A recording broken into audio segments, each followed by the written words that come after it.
On termine cette édition avec notre regard sur le business du mobile et Jérôme Bouteiller, le fondateur, journaliste de écranmobile.fr. Et aujourd'hui, on va s'intéresser à Snapchat. Bonjour Jérôme. Delphine. Snapchat qui prend un virage vers le commerce augmenté. Oui, je voulais vous parler aujourd'hui de Snapchat, une application lancée il y a déjà 14 ans par l'américain Evan Spiegel, qui a multiplié les innovations ces dernières années, mais qui n'a peut-être pas la reconnaissance qu'ont d'autres super apps comme WhatsApp, Instagram ou TikTok. Mm. Snapchat, aujourd'hui, c'est 930 millions d'utilisateurs dans le monde, on s'approche du milliard, et une communauté extrêmement active qui produit 5 milliards de snaps tous les jours pour alimenter l'application. La France est le 3e marché de Snapchat dans le monde, derrière les États-Unis et l'Inde. C'est à peu près 20 millions d'utilisateurs tous les jours. C'est l'équivalent d'une grosse chaîne de télévision. Et pour l'anecdote, Evan Spiegel a la nationalité française, qu'il a obtenue de la part d'Emmanuel Macron. Et il a une petite maison dans Paris où il se rend régulièrement. Alors, en quoi Snapchat est innovant? Snapchat, c'est les inventeurs du selfie. À l'époque où Instagram tournait sa caméra vers son assiette ou joli paysage, on ouvrait Snapchat avec sa photo en ouverture. Et ils ont introduit plein d'innovations. Alors, il y a eu par exemple les photos éphémères pour effacer les photos compromettantes. Ils ont également introduit les premiers filtres en réalité augmentée pour embellir ou transformer son visage. Il y a eu aussi pas mal d'innovations dans le domaine des avatars avec le rachat de Bitmoji, des cartes de ses amis avec le rachat de Zenly.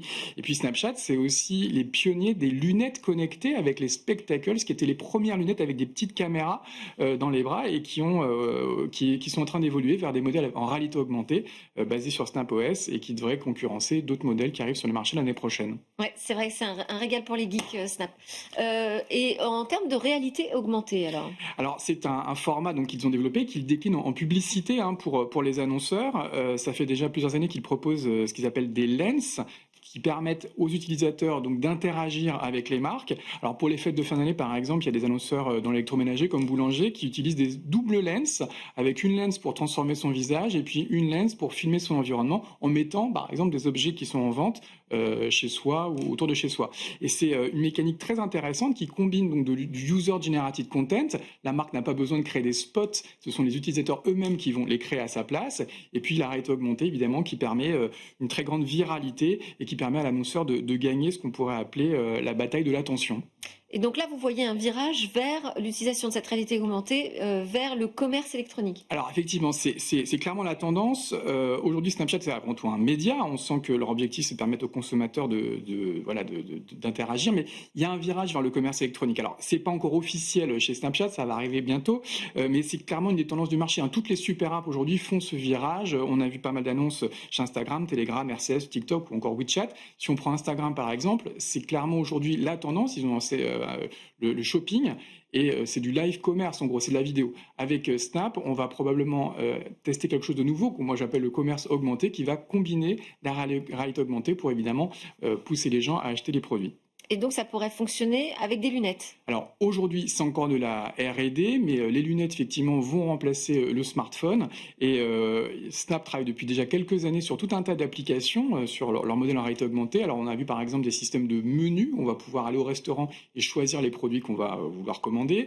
On voit aussi des systèmes de virtual try-on, donc on va avoir des chaussures par exemple qui vont apparaître de notre champ de vision et qui vont remplacer nos chaussures. On peut aussi essayer des produits à la maison, par exemple, en réalité augmentée.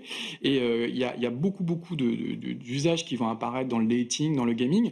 Le seul point évidemment bloquant, c'est l'usage, c'est le hardware. Il y a encore peu de gens qui ont ce genre de dispositif, mais 2026, ça va être une année clairement de bascule. Il y a le modèle de Snap qui arrive, il y a le modèle de Meta qui arrive, il y a des rumeurs concernant Google, Samsung et probablement Apple, et ça sera une nouvelle dimension pour le commerce électronique qui va rentrer dans ce commerce augmenté. Commerce augmenté, la formule de Jérôme Bouteiller. Merci beaucoup. Vous êtes le rédacteur en chef d'écranmobile.fr, je le rappelle. Merci à tous de nous avoir suivis. C'était Smart Tech. C'était un grand plaisir d'être avec vous. On se retrouve très vite pour de nouvelles discussions sur la tech, sur la chaîne Bismart.